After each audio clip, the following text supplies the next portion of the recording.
Hey guys, so the question yesterday was if your plants are suddenly losing all their leaves, or maybe their leaves are changing colors, or just otherwise not looking healthy, what could be wrong? They've been looking good, they've been surviving, they've been thriving, and now all of a sudden, a lot of times what we see with this is if you can rule out your obvious pest and disease, that's generally pretty easy. The pest you can see, and the disease is going to affect several plants in the area.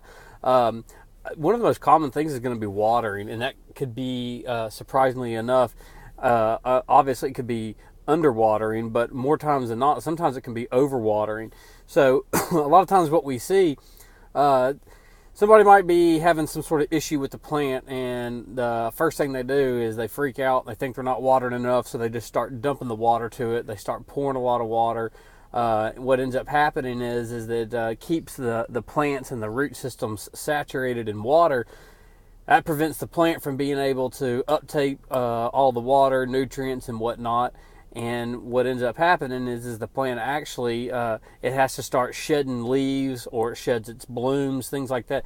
It starts having to cut off the limb to save the plant, if you will. So it'll start dropping all of its leaves. You'll see it. It'll start shutting off. It'll start conserving all of its energy. The plant's not really dead.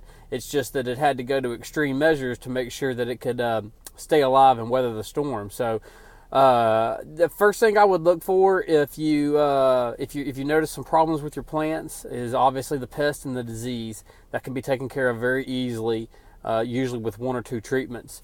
Once you've ruled that out, 9 times out of 10 it's going to boil down to and I understand there's the occasional just the bad plant. I mean, stuff happens. These are living organisms, and they just die. It's just like humans.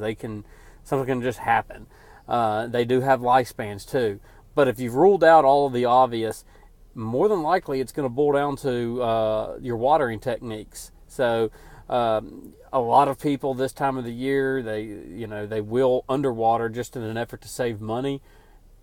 I get it. I understand it. Sometimes that's a hard thing to pay for, that big water bill, but it beats the alternative, having to replace dead plants because they ended up dying from a lack of water. So the other flip side of that is if you start to see them stress out, don't freak out, don't overreact, don't start overwatering the plants, because you'll actually turn around and have another adverse reaction with them, and you can start actually doing more harm to them through that. So if you got any questions, feel free to reach out. I love everybody sending comments or sending emails. You can email us at info@matthewslandscape.com. If you got any questions, I'd love to be able to do a little video, maybe kind of help you out and get you any information that you might need. So leave it in the comments too if you have anything. Thank you. Y'all have a great week.